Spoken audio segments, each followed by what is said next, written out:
Welcome back to the People's Podcast. I'm Roderyk. I'm Martial. I'm Ahsan. So, for today's episode, we've all came together and decided that we're going to explain the political compass and how it should be accurately represented and not on a two-dimensional scale, because it's not simply, well, left and right. Yeah. Basically, we came around to do this because it's a pretty basic political thing you have to know about why people believe certain things and what these beliefs are and what the major factions are in your country or nation. So it's like bread and butter for understanding politics, and we thought it was pretty important. Yeah, like social democracy isn't democratic socialism. Yeah. And having a social studies or contemporary studies, whatever you took in high school, they probably gave you a pretty screwed up definition of what it was. For me, if I remember, they just glossed over most things. Yeah, we didn't really definitely learn about it. So I think we're going to start off with the most basic interpretation of how politics and political ideology should be viewed. So essentially, you could think of it as a Cartesian plane, and there's four quadrants. You have top left, top right, bottom left, bottom right. And how we refer to these quadrants is basically as, well, it goes along the lines of this. So top left is authoritarian left. Bottom left is libertarian left. Top right is authoritarian right, and bottom right is libertarian left. So left and right refers to, and at least in this conception of things, views on the economy. So people on the left believe that resources should be sort of centralized, given to everyone more fairly, or at least what they consider more fairly, which means that they believe it should be redistributed to the poor, or perhaps far left ideologies believe it should just be owned by the people, no specific person owns it. And a lot of people in the middle just think that we should nationalize certain services, so essentially the government handles it, and you don't have to go through a company or anything like that. Whereas right-wing economics believes in free markets, so that essentially the government shouldn't have a hand or too much of a hand when controlling the economy, and it should be left to private citizens and companies. Yeah. And then when referring to authoritarian and libertarian, it's speaking on social views. So a more authoritarian form of government believes in more government intervention in the social sphere, so how people should act, how they should dress, and a lot of things related to that, while a libertarian social view would be something that means less government intervention and more focus on the individual and what they want and what they seek. It's also with regard to political systems. So for example, an authoritarian, as you probably figured out, would be more sympathetic to a dictatorship, while a libertarian would be more sympathetic to anarchy, which are the two extremes. Alright, so which quadrant are we starting off with, Ahsan? I was thinking we start off with authoritarian, right? Because it seems like it has a lot. Yeah, okay. So authoritarian right is where most Western ideologies tend to fall in place. Most, not all, granted, but a lot of the big ones like liberalism and conservatism. Right. So I feel like we should probably start off with liberalism. So. And it should be noted, this isn't classical liberalism. This is modern day liberalism. Yeah. So if we're placing this on the authoritarian right, which seems surprising given the term liberalism, but it's basically slightly authoritarian and more justifiably right-wing economically, right? Yeah, but another thing to keep in mind here is when we say these ideologies are in the authoritarian right quadrant, you may very well think of liberalism as a left-wing ideology, and to some degree it is. But you should remember that when we say left or right, it's often in the context of the nation. So, for example, in Canada, the Liberal Party is the main left-wing party, and the Conservatives are the main right-wing party. But we're saying this is in the context of sort of a more global view of things, not just like who's the more left-wing, who's the more right-wing in the nation. So I just have a question. A Republican in America could be considered conservatism in Canada? Conservatism or conservatarian is probably... Right. What a conservative is always different with regard to which nation you're in. So, for example, Canadian conservatisms have a tradition of valuing order a lot, whereas American conservatives order freedom a lot more. So, in that sense, they're more libertarian than Canadian conservatives. And it's because they're obviously trying to conserve their culture. Right. In America, that's based around freedom, and in Canada, it's based around respecting the queen. American the conservatism is, first of all, not based around freedom at all, but let's actually well, get back to what it's definitely more is. freedom than No, it's not at all. Canada. Let's get back to what liberalism is, actually. So liberalism can be easily explained as advocates for quote unquote liberty and equality, but based in a capitalist system. So you believe in the free market, but you believe there should be regulation within the free market and people should be treated relatively equally. That's what liberalism kind of defines. And classically, and to some degree to this day, they have a very strong focus on the individual. So, for example, the phrase, oh, well, it's none of your business, or things of that nature are pretty liberal in origin because it's very focused on the individual. That's its prime measurement or way of looking at things. Whereas conservatives, yes, a lot of the times, especially more libertarian conservatives, will look at the individual very heavily. But in general, conservatism is more of a communitarian or collectivist ideology, meaning they tend to think more about groups. And with conservatism, that's usually either the dominant group in a country or the country itself. So moving on to actual conservatism, as we were talking about, it's something that focuses and places a lot of heavy tradition on culture and tradition and is more economically right-wing, so essentially more freedom to the market and the buyer than liberalism is.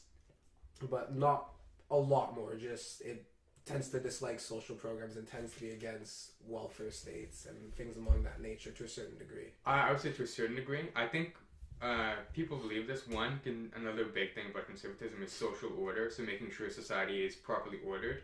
And a big part of that is what I guess we'll call natural hierarchies.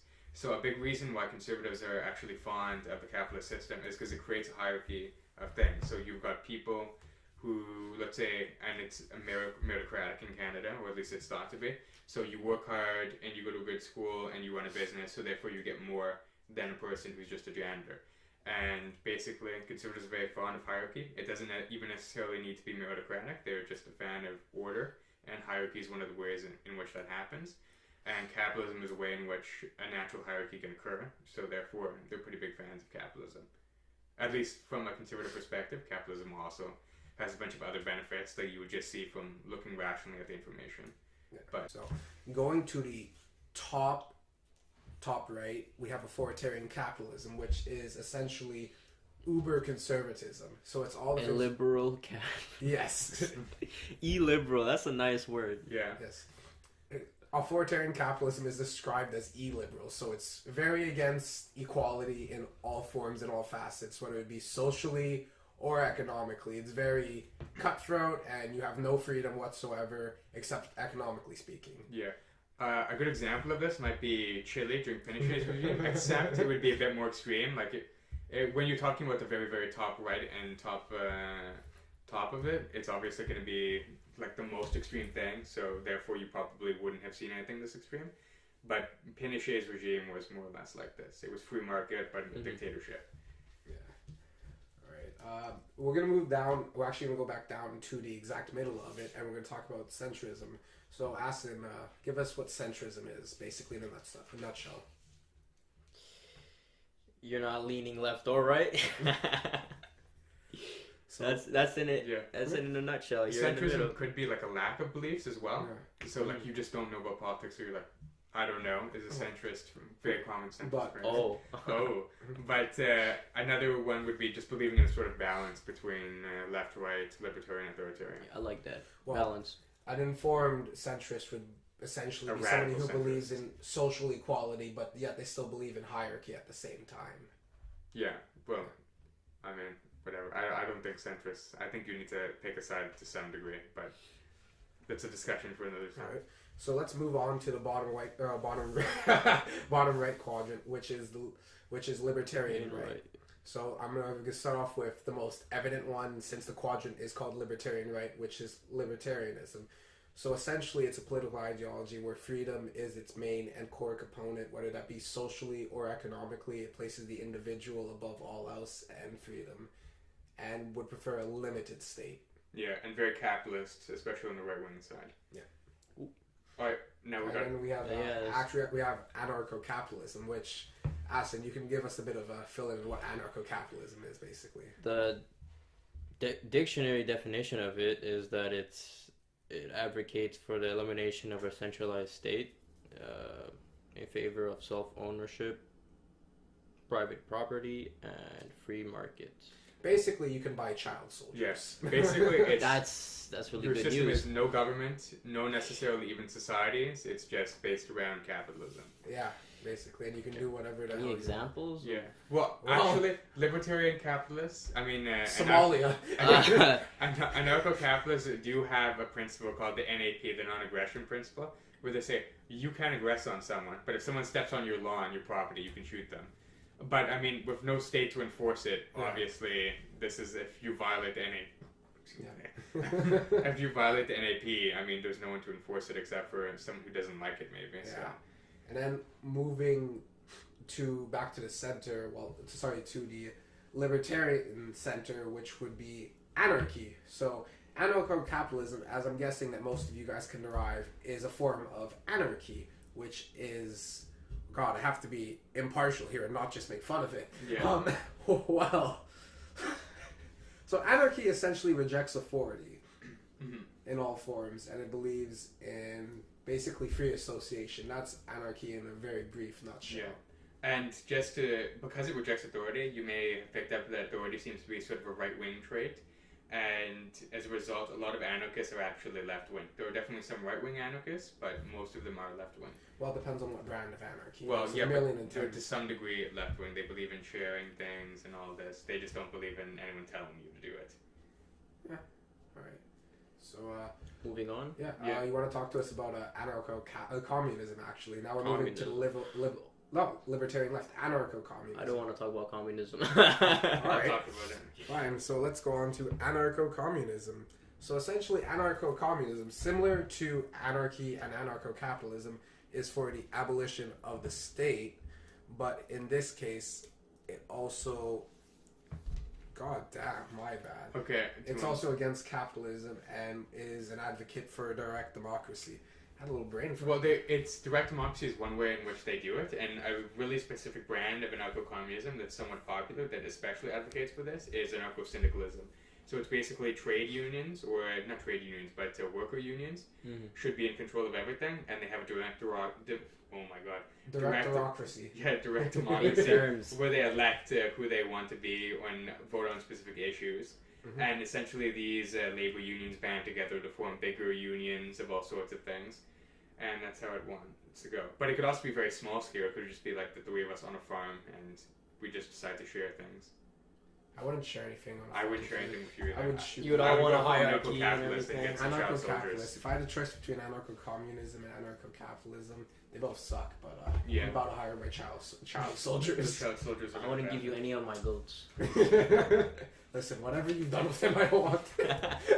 Alright. Let's not talk So- about this anymore. Yes, let's Moving move forward. on to left libertarianism. So, the stupid child of libertarian. No, I'm playing around. Alright, so left libertarianism is very similar to libertarianism in where it's very for the social freedom of the individual. But where it diverges from libertarianism and why it's in libertarian left is Individual freedom. well, no, they both advocate for individual freedom, but economically, left libertarians believe that the natural resources of the country they happen to live in should be nationalized. It should be collectively owned. But they do have some beliefs in operating in a capitalist society. It's just natural resources should be collectively owned. Right. Well, social democracy is another left libertarian ideal. Well, libertarian left. Mm-hmm. So, would you like to make the... Me? Yeah. Yeah. Well, basically, if you want a good example of this, a good example would be a lot of Nordic countries. They all sort of have very different or specific styles, but they are all pretty much good representations. And what it basically is, it originated out of a compromise between communism and capitalism. So it has a capitalist system overall, but it sought to kind of what it felt were to cover for what it felt were capitalist weaknesses. So it nationalized some industries such as healthcare, education, and all sorts of other things. And they do have some redistributive programs, but they're largely capitalist. And there's some regulation of that, sure. But that's pretty much it. And it believes in democracy. Yeah. And a very important distinction is going to be made right here as we move on to authoritarian left. A lot of people go around calling themselves democratic socialists, and they're stupid. Shout out Bernie Sanders and Alexandria Ocasio-Cortez, because they are actually sounds idiots, sad. and they It's not my opinion misinterpret here. basic political facts. They're not democratic socialists. They are social democrats. Well, no, I've been thinking about this. First of all, they are social democrats. Roderick's absolutely right. Yeah, but I mean, I know I'm absolutely when right. you say social democrats, I don't think people, like the average person who may not know about this, gets anything from it. And when you say democratic socialist, people understand, okay, socialist, redistributing things and nationalization of industry and also democracy, so it's probably not going to go Stalin. So I think they may well be aware of it, but they just like the name better, perhaps, but it is inaccurate. So I think we should actually kind of explain the differences between the two. Yeah. Well, in democratic socialism, you're actually in favor of collective ownership of the means of production, and you are against the fact of charging rent. Like, it's not exactly the complete absence of private property yet, but you are extremely against private property. Whereas in social democracy, you still own property. Last I checked, Bernie Sanders was never advocating for the abolition of private property. So he is a social democrat, not a democratic socialist. Democratic socialism is socialism with democracy. Yeah. Moving on to socialism, which is akin to democratic socialism, except socialism has, democratic socialism has elections, whereas socialism doesn't. Ahsan's going to fill us up on some of the nuances. Okay, so in socialism, there's something called social ownership of the means of production. They have a non-profit economy, yet they still keep the money that they make. Exactly. Whereas in communism, which a lot of people are afraid of, and I mean rightfully so, communism sucks. It means the complete and total abolition of private property. There's no elections. There is no money. And while the economy is also non-profit, but the big difference between socialism, communism, democratic socialism is communism. There's no money. There's no property at all. And it's the common ownership of the means and not social ownership of the means. Yeah. Means. The means.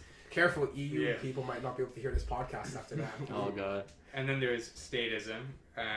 Statism is basically, it's a very broad ideology, but it's just essentially you believe the state is the key that solves a lot of problems and unlocks all the doors.